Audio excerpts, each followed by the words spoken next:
Hi there, and a very warm welcome to Season 5, Episode 8 of People Soup. It's Ross McIntosh here.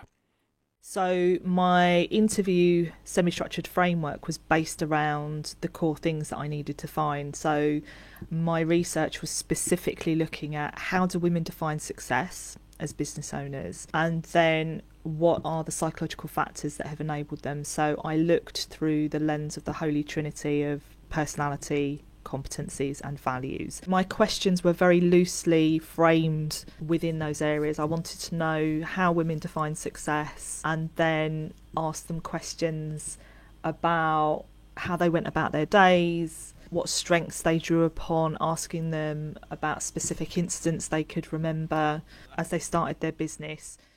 Hey Supers, in our last episode I introduced you to Dr. Hayley Lewis. Hayley is the founder of Halo Psychology, and as an occupational psychologist, she provides expert and evidence-based support for individuals, teams, and organizations going through transition. This episode is a right treat, as we get to hear firsthand about Hayley's doctoral research, and not just the outcomes, but the whole darned process. Hayley approached her research with her characteristic drive, curiosity, authenticity, diligence, humour, and much more. If you've ever wondered about the qualitative research process, thematic analysis, and what exactly is a systematic literature review, then this is the episode for you. Listen on to hear about Hayley's research findings. They're not only informative, but fascinating. She's the first to look at values in relation to female business ownership and explore the lived experience of female entrepreneurs. And there's also a free business planning template takeaway too.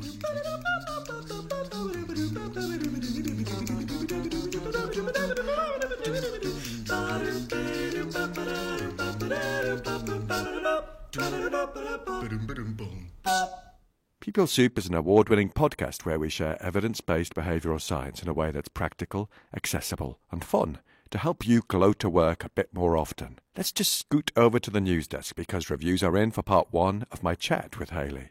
Sandra Murray on Instagram said, "I love the bewitched analogy. As an act-therapist, I think I will use that if you don't mind. Basically, to look at moments where you wish you could wiggle your nose and change a situation. That's awareness of non-acceptance. Then go from there into the hexagon. I do this with clients, but I love the idea of putting some witchcraft behind it. Thanks, Ross." And Lisa Falkingham on Instagram too said, "What a great episode. Thank you, Hayley, for sharing your story. So important to be ourselves, and love the way you describe the deep, hard work to reveal this is me. As ever, thank you, Ross. Love these podcasts. Always gives me food for thought and connection. Looking forward to more in 2023. Thanks also to Chris Winson, friend of the show, for your thoughtful review. I'm really grateful to everyone who listened, commented, recommended the episode to a friend, reviewed the podcast, because with your support we can reach more people with useful and thought-provoking resources. This episode was recorded on a remarkable day in UK politics, and you'll find out why right at the end.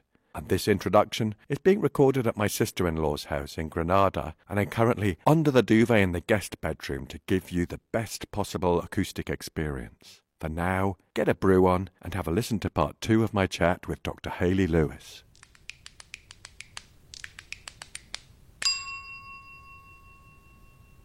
Yeah. Well, first of all, if listeners haven't listened to part 1, how dare you? I'm joking. But go and listen to part 1. Ross and I have a really good chat.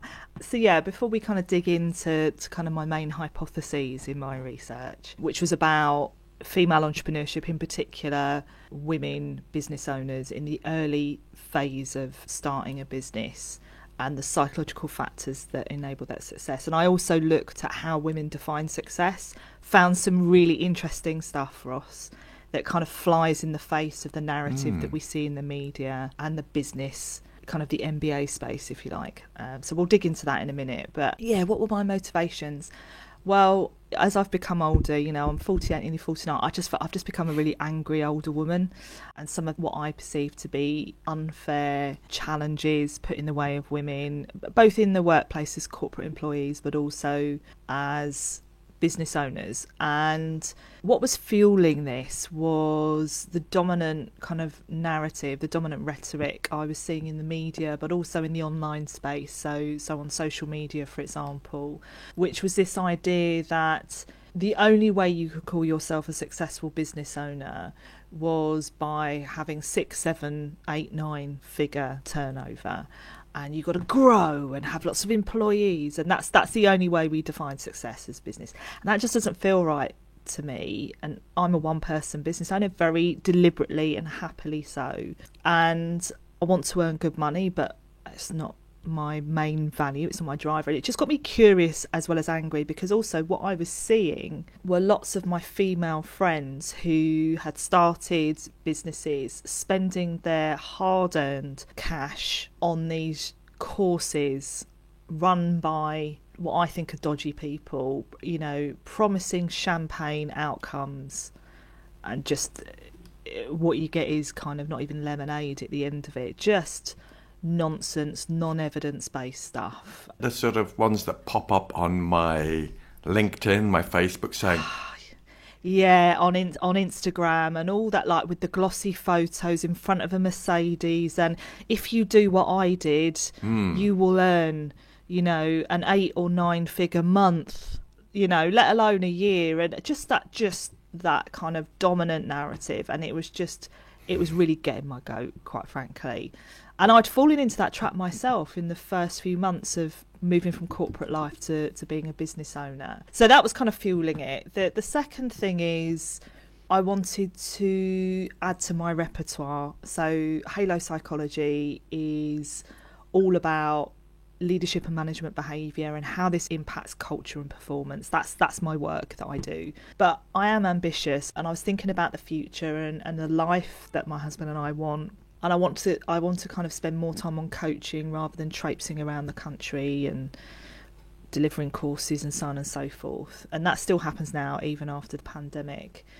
And so I thought, actually, I want to help women. I've always been passionate about helping women, and I want to help women who want to set up their own businesses. So I had this idea of a second, almost like offshoot of Halo, which purely focused on women. But I wanted it to be an evidence-based support that I gave, you know, as a psychologist, as an evidence-based practitioner. That's really important to me. And the final reason why I did the doctorate rather than the specific subject is I wanted to push myself. We know it's getting harder and harder to discern oneself. So you've got about 600 people per year going through the MSc programme in the UK alone.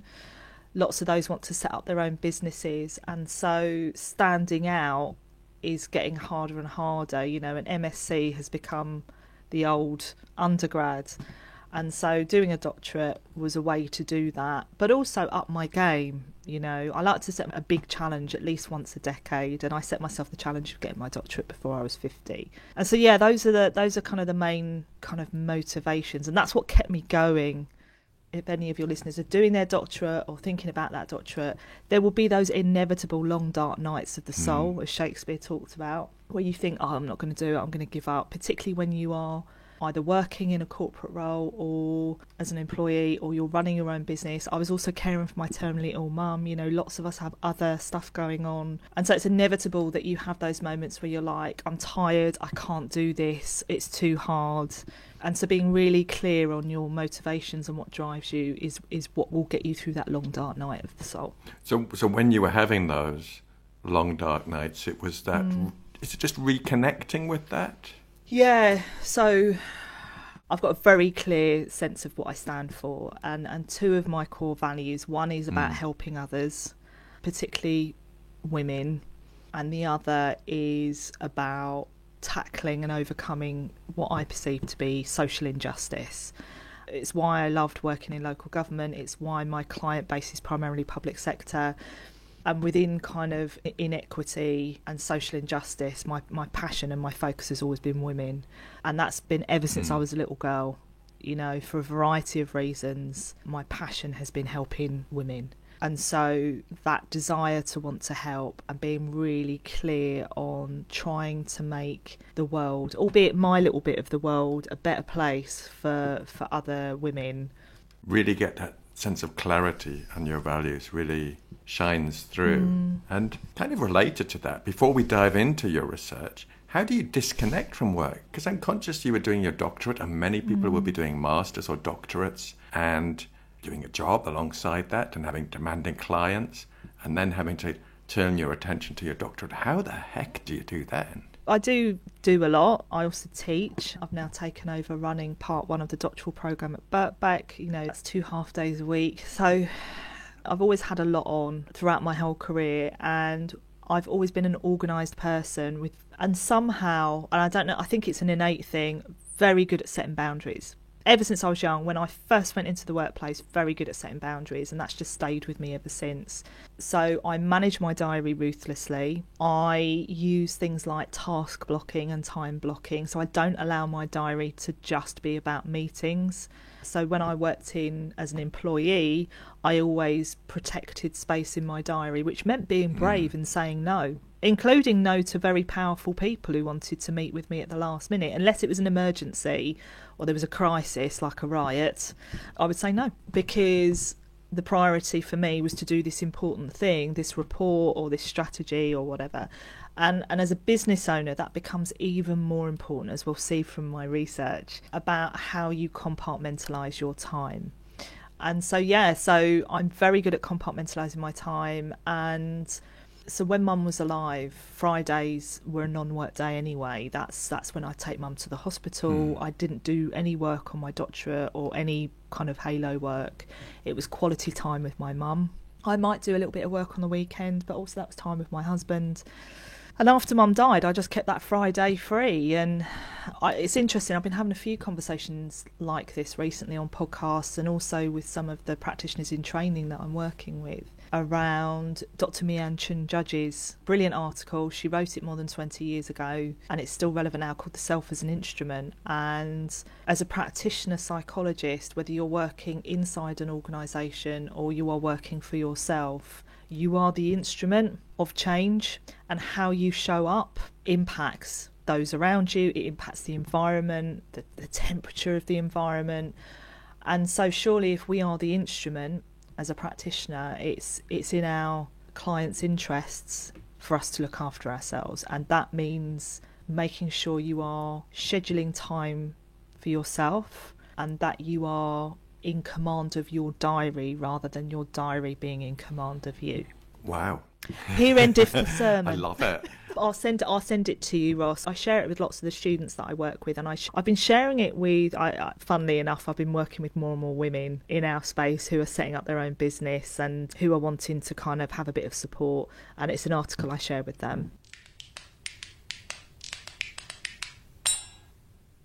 I'm giddy. I love talking about my research, Ross. Maybe what did you do? Is that the starting point? So it was the professional doctorate I did. It wasn't a PhD. There is a distinction. So with the professional doctorate, you've already got a number of years under your belt. So I went straight into the doctoral research. And I was clear, I remember going for my interview with doctors Rachel Lewis and Joe Yarker, who I knew anyway, but when they asked me about my motivations and what I thought I wanted to do my research on, I already had a pretty clear idea, as I explained to you earlier. And they were really excited about it because much of the research that we do in the space of occupational and organisational psychology still continues, understandably, to be about leadership and management, teams, assessment and selection, well-being, all that stuff. You look in the Journal of Occupational and Organisational Psychology, for example, and that's the dominant kind of research base. And that's understandable. I hadn't, based on my own kind of little dive into the research, really found any occupational psychologists who'd researched entrepreneurship or female entrepreneurship.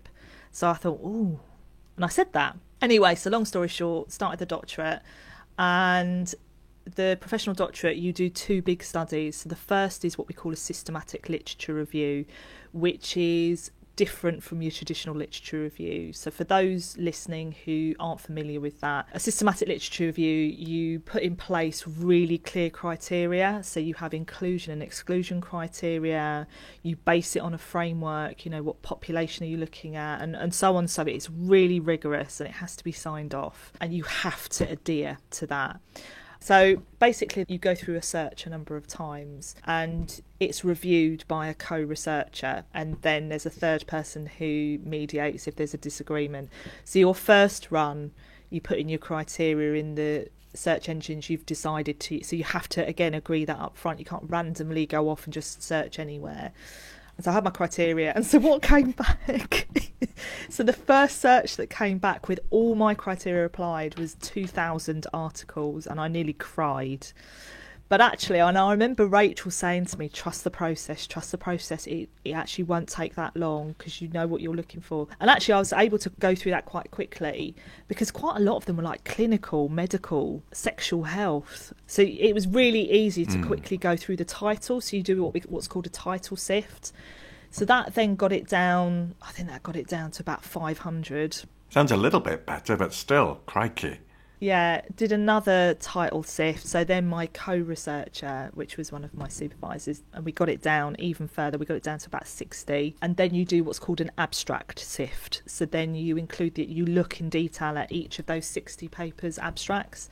And so then I was able to kind of take out quite a number and got it down to 17 papers that would be relevant, and myself and my co-researcher were in agreement. And then you read in detail each of those papers and you have criteria that you are assessing against. So you summarise the research, what did they find, but then you do a quality review of each paper.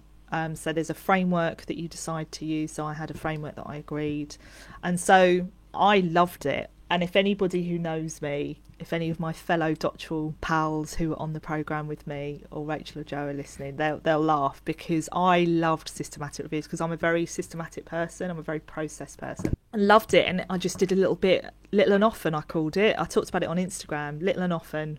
And so, yeah, and so then wrote up my systematic review. So that was a big study in itself. So it's like a chapter in my thesis, my final thesis. That then led me to really hone down where the gaps are in the research for the last 20 years, really hone my questions, my hypotheses. Then it was running the gamut of the ethics committee, which at doctoral level is a whole different ball game. Lord lummy, yeah, just the stuff you have to fill out and defend, and rightly so. So that got approved and I was off. And so my empirical study was original research. I did a qualitative study because I love hearing people's stories. And one of the things I found from the systematic review is, there were no occupational psychology related studies. All the studies came from the fields of sociology, social psychology, or economics, which I think is interesting and will fuel the narrative. And a lot of them were looking at money as the success factor. A lot of them were looking at what people didn't do, so what women didn't do, what they didn't do well. So I wanted to turn that on its head and look at it from a strengths perspective. And so yeah, it just really helped me identify on where to go with my research. And so yeah, only a couple of the studies were qualitative. Other than that, they were quantitative. So whilst there are strengths to quantitative research, what it can end up doing is homogenising the results. So everybody kind of gets lumped together, and I wanted to hear the lived experiences of women.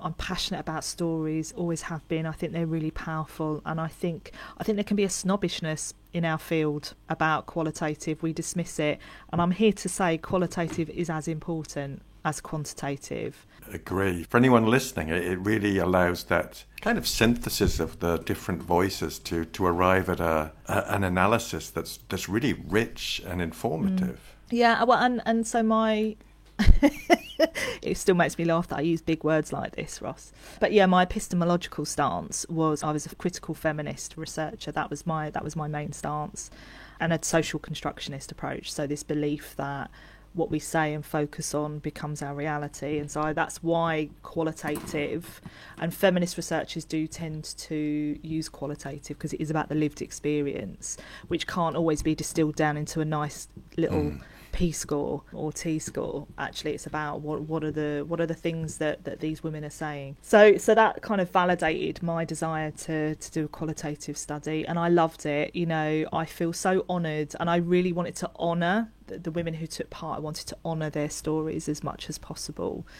What really blew me away, so I know there will be some people who roll their eyes at this, go, "Oh, you're so lucky, Hayley." But I do feel really lucky in that when I put the call out for participants, I got overwhelmed. I thought I was going to have an absolute nightmare like lots of us do. I remember doing my masters and just struggling.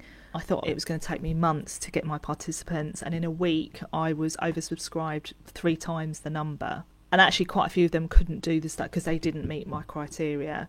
But when I chatted to my supervisors about that, they said, you're onto something. You're onto something. So if women are desperate to tell their story, it's because they've not been given a place to tell their story as business owners. So yeah, so that's kind of where we got to.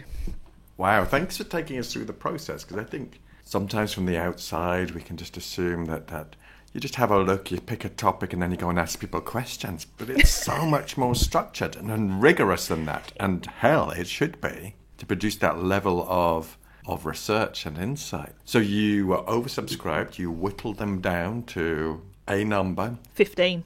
Yeah. You probably already had a kind of sort of framework structure for the interviews. How were the interviews? Describe how you arrived at that structure, maybe. Yeah. So I used a semi-structured interview because, and again, I also used my experience both as a practitioner who'd been in the field a long time, but also as somebody who'd been in leadership roles where I'd interviewed for hiring purposes. And I'm a great believer in the power of the semi-structured interview. So not having things so structured that it stifles the conversation, but having some kind of framework within which to position people's responses. So my interview semi-structured framework was based around the core things that I needed to find. So my research was specifically looking at how do women define success as business owners, and then what are the psychological factors that have enabled them. So I looked through the lens of the holy trinity of personality, competencies and values. My study is the first to look at values in relation to female business ownership, if not business ownership. So that's kind of one of the things I'm going to be emphasising when I finally go through the rigmarole of submitting to a peer-reviewed journal, which can take a long time. It can take a good 2 years to get published. But that's the thing that I'm going to emphasise. So my questions were very loosely framed within those areas. I wanted to know how women define success, and then ask them questions about how they went about their days, what strengths they drew upon, asking them about specific incidents they could remember as they started their business. There was an equal split. So 5 of my participants were in their first year, 5 in their second year and 5 in their third year, because I was looking in the first 3 years of business, which is when we're at our most vulnerable as business owners. And I found some really interesting stuff. An unexpected phenomena that came up was around half of the women I spoke to had stayed working, but they dropped to part-time. So they hadn't just made the leap from being an employee to setting up their own business. And I was really interested in that. And I think that's a really good tactic, because I think when I come across women, and sometimes I have some male psychologists who are thinking of setting up on their own who've reached out, but it's mainly women. And I think sometimes we have this all or nothing thinking. I have to leave my job and set up my business. And actually what this phenomena showed is there is another way. There's always another way. And that's opened up a whole new world for many of the women that I work with who I hadn't even thought of that. Nice. So, I could go part-time, and what does that look like? And I'm working with a psychologist in the educational field at the moment on that. So some really interesting stuff came out. And I can share with you the themes that I found. Tell us about your coding and the methodology you used. People listen to this going, she needs to get out more. At that point, we couldn't get out, so I had nothing else to do. I don't know if you've seen that meme. It's done the rounds on social media. It's from a programme, but it's the guy who's got a fag hanging out of his mouth, and he's looking really crazy, and he's got like lots of papers with lots of arrows and everything going in it everywhere. People will know it when they see it. But that's how I felt, because in our dining room, there were just flip chart sheets and post-it notes everywhere as I was coding. So I had these 300 pages across my 15 interviews, and you go through line by line. So I used the Braun and Clark thematic analysis approach, And I have to say, I mean, I said this to my examiners, what I thought had been thematic analysis as a practitioner, I realised had not been thematic analysis in its purest sense, and I learnt loads. So you go through in stages, so you go through line by line, doing your initial coding, then you go back through to kind of double check that coding. You're always questioning your bias. Am I putting my own bias on this? And then you go back through and theme. And then you go back through and double check that, again, you're not putting your bias on those themes. That's like a really high level overview. That took me a good couple of months to do, as I say, with just all the crazy picture. My husband would come in and he'd just like look at the wall and walk back out again. When I've done a thematic analysis before, one of my friends came round and I had a similar thing all over the wall. And he said it looks like the lair of a serial killer. I love that. That. Yeah. That's us. With bits Sinister. of thread. Yeah, bits of thread going from theme to theme. Yeah, been there. And that didn't come down. It didn't come down for months because I needed it in front of me all the time. Even after I'd written up that study, which became another chapter in my thesis, and then writing my full thesis, which is 5 chapters, and then waiting for the edits to come back, and then I had it in front of me all the time to keep me true. And it goes back to my point about I wanted to honour the women's stories. So when I found myself kind of going off down a rabbit hole in some of my writing, having that right in front of my face just kept me true. So that was the process, and then it was just kind of putting metaphorical pen to paper. So that's another 10,000 word study. So the overall thesis, I've never written that much in my life. It was 220 pages. It's like 55,000 words. I've never written that much in my life, and never will again, reader. I loved it. I love finding themes. I love interrogating data, particularly qualitative data. I think the time is ripe. Now let's dive into your themes. Tell us what you found. Yeah, sure. So I've created a theoretical framework, and I didn't feel like I had, but my examiner said, you've created a framework, be proud of it. I was like, okay, then I will. And it's one of the things that obviously I'll share in the peer review journal when I finally kind of get that going. But just to describe for your listeners, so in terms of success, which was the starting premise, how do women define success? So from the systematic review, no one had looked at that.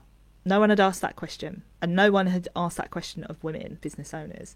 And so the women that I was interviewing in my own study were women who were running coaching and or training businesses, so kind of micro businesses in the UK.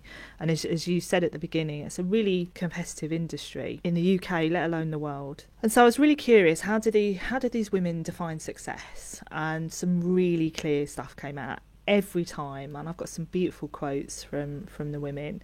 So number one that came out was around success was defined as credibility and reputation. So being seen as top of your field, being seen as credible in your practice, having a really good, well-known reputation as someone who delivers, that was seen as a mark of success. Freedom and autonomy. So freedom and autonomy did come up across a couple of the systematic review studies, but not in any real, it was almost like a throwaway comment, whereas in mine it came across as such a strong theme. Every single woman I spoke to talked about how having more freedom and autonomy over how she spent her time, over the work she did and didn't do, over which clients she did and didn't work with, came out across all 15 of them without a shadow of a doubt, and lots of them shared the power of and the life-changing nature of, if I want to just go for a cycle ride with my nephew that afternoon, I can. If I don't feel right about a client, I can say no. So there's some really powerful stories. The third theme around success was most of the women talked about making a tangible difference. So this is where the evidence base comes in. All of these women talked about having hard, tangible evidence for how they were making an impact with the people that they were working with and the organisations they were working with. And so actually they had hard data that helped kind of back up their success. And then there was a really interesting one. So anybody who is listening to this who's followed me on social media, if you've followed me for a while, you'll know that one of the theories I love is the theory of thriving by Gretchen Spreitzer and colleagues. It's actually not a well-touted theory. It comes from 2005, but I love it. And whilst the theory of thriving very much focused on the traditional employment kind of environment, what I was finding from the stories that the women were sharing is that many of the things that we're saying actually linked to the theory of thriving. So here you had women who weren't corporate employees, or not all corporate employees, who were running their own businesses, who were actually exhibiting all the factors that suggest we thrive, that Gretchen talked about in her research. And so there's two things we look for when people are thriving in a work context. They get a sense of energy, they get vitality and energy from what they do, and they're learning all the time. And those two things came through in absolute bucket loads. There was one of the women I talked to, she said, I am in love with my business. She talked about it in terms of love. She was in her first year of business, but she said, I am in love, complete and utter love with my business. And that for me exhibited thriving. And they did talk about money. So, you know, I'm not naive. And even though I took an anti-capitalist stance in my thesis, we all need money to live, particularly at the moment. We all need money to live. And so the fifth theme was around having a steady income. None of them talked about wanting to be millionaires or to grow their business so that they had thousands of employees. They all talked about wanting to earn a comfortable living where they didn't have to worry about money. They could pay the mortgage, they could go on holiday with their families, they could put savings aside, they could invest in their own development and not worry about that. That was it. It was about having a content, comfortable life, rather than what the systematic review found. So the 17 studies across the systematic literature review, business success was about amount of turnover, amount of sales, big profit, growth. And unless you were meeting that criteria, your business was not a success. And so my empirical research kind of flew in the face of that. You could be and feel successful, and there were other things and are other things that seem to be more important. So that was success. It's just fascinating. I love the way you're bringing it to life. I'm on the edge of my seat. Hold on to your seat. So I looked at personality. So I dug into what the papers in a systematic review said, and then what came up in the interviews in my empirical research. And so there were some very clear things that can help women in those early years. So I looked through the lens of the Big Five and psychological capital. In terms of the Big Five, two of the Big Five that seem to have the most positive impact on women in those early years. You tell me what you think they might be, Ross. Didn't expect that, did you? I would say a good dose of openness, and perhaps, I'd guess there would be some agreeableness in there, and probably a high level of conscientiousness, perhaps driven by values. Yes. Yay! Ding ding, you win the prize. So those three really stood out, but in particular, both in the systematic review and in my empirical research, high conscientiousness and high openness to experience consistently come up across the papers that looked at it, but also the interviews that I did with women. So in particular, some of the women I spoke to talked about the importance of having routine. So it's very easy when you go from being an employee to setting up your own business. I did it a little bit myself in the first few months, like get up late because you can, and letting things slide. And so lots of the women talked about the importance of having routine and structure, even when you didn't necessarily have work but clients booked in. Openness to experience, as we know, as a personality trait, can aid with creativity and innovation and coming up with ideas and being open to when things happen and flexibility. And that came through in particular in the stories from the women I spoke to. In terms of psychological capital, so in terms of PsyCap, obviously there's the 4 hero elements of psychological capital. For those listeners who aren't familiar, it's hope, optimism, resilience and self-efficacy. Across the studies that had touched on this, not explicitly, but I drew out from those studies, and in my own research with the women, there were 2 aspects of the PsyCap model that really came through time and time again, which was resilience, unsurprisingly, and self-efficacy, having that belief that we've got what it takes to achieve a goal.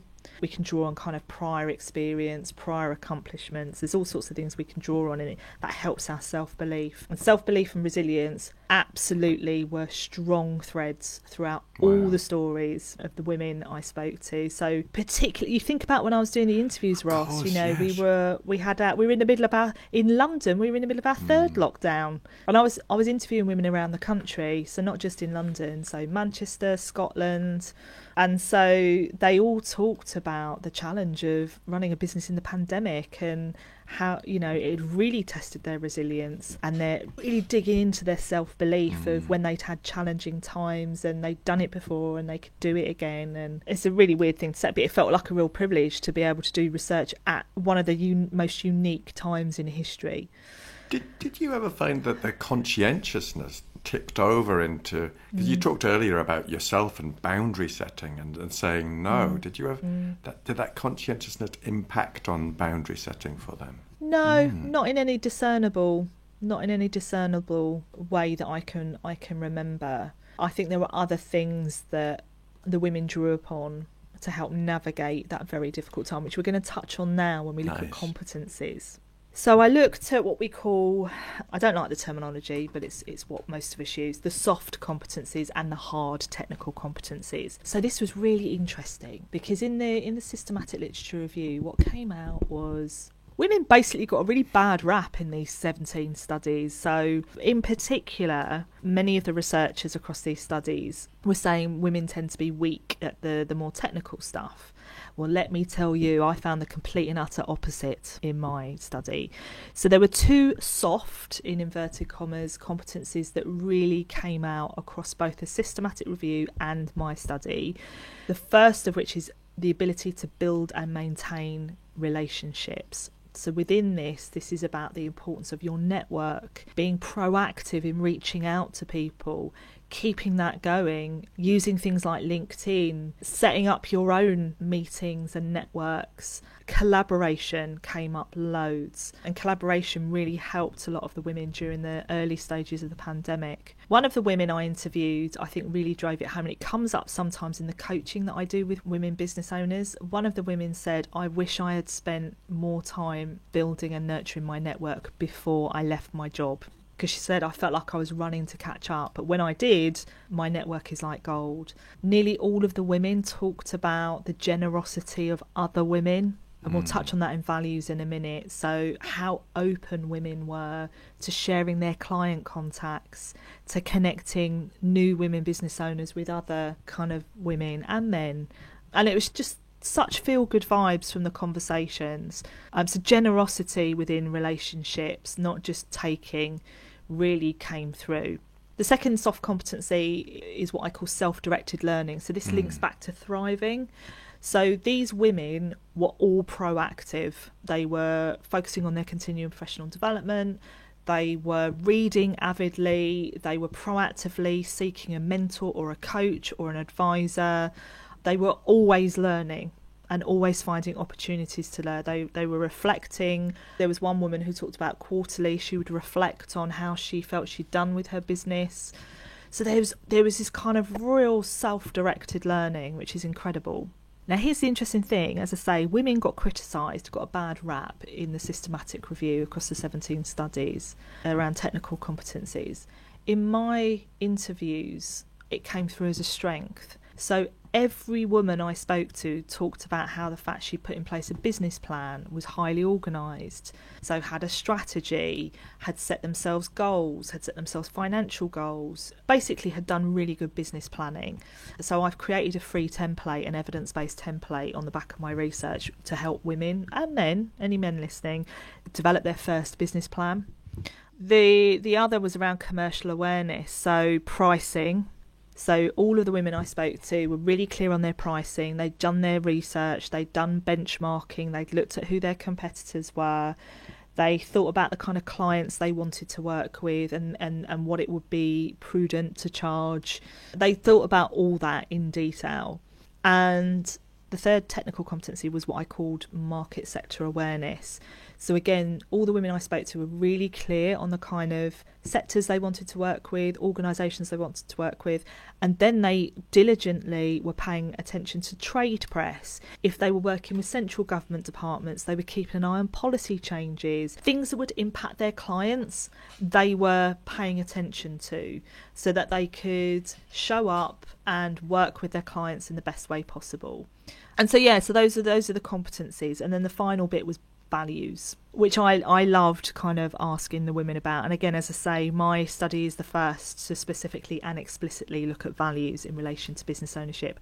And there were 3 that came out time and time again. So I primarily used the Schwartz Values Inventory. It's one of the best known in the world as a framework. 3 that came out. The first was authenticity. So every single woman said, I finally can be who I am, or words to that effect. So a lot of the women said that when they were in corporate roles or in leadership roles, they felt like they were having to pretend in order to fit in. And now being their own boss and running their own business, they could decide what their business stood for, and they could bring themselves into their business. So because many of them are micro business owners, and I know this myself as a micro business owner, you are your business. Your brand is your business's brand. So authenticity came through.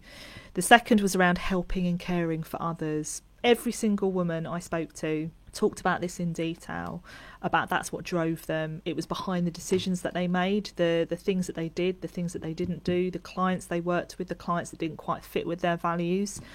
And then the third was about being community oriented, so giving something back. So this links back to my point around generosity. So seeing the business world as a community rather than seeing other women running coaching and training businesses as a threat, actually seeing them as a community, and you're better together. There is more than enough work to go round, and we don't need to be fighting each other. And so that is my thesis and my findings in a nutshell. I did find a couple of barriers whilst I wasn't explicitly looking for them. They did come up in the stories, and my supervisors rightly said, Hayley, you need to include these. So the 2 barriers were, there was one that was about a discomfort with selling, but selling in that really icky way that we've all experienced, particularly on LinkedIn. I don't know about you, I get direct messages, or it's just like, does this work? Does this approach to selling work? Well, not on me, I can tell you that. Not on me, I just delete. Sometimes it depends on what kind of mood I'm in. I might send a terse reply.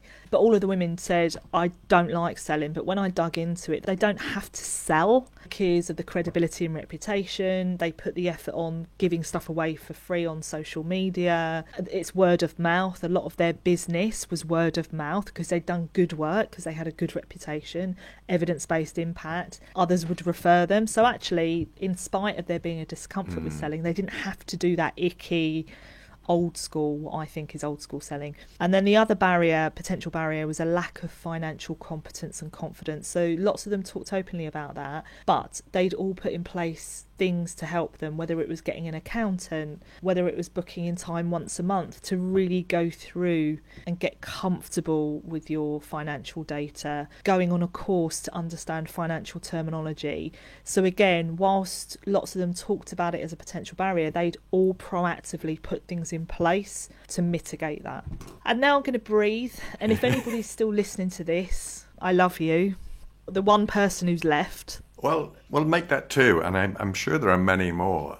Thank you so much for your generosity in sharing your research and bringing it to life. I felt quite moved when you were describing that, because it really felt like you were conveying the voice of your participants and absolutely doing them justice. So, Hayley, I love to ask my guests if they have a takeaway for our listeners, and I think everything you've just told us is an absolute diamond mine of a takeaway. But is there anything specific you would draw attention to or offer? Yeah, I think whether you are working as an employee and thinking of setting up independently, so working for yourself, or whether you are in the early stages of being your own boss, running your own business, making the time for good business planning is essential.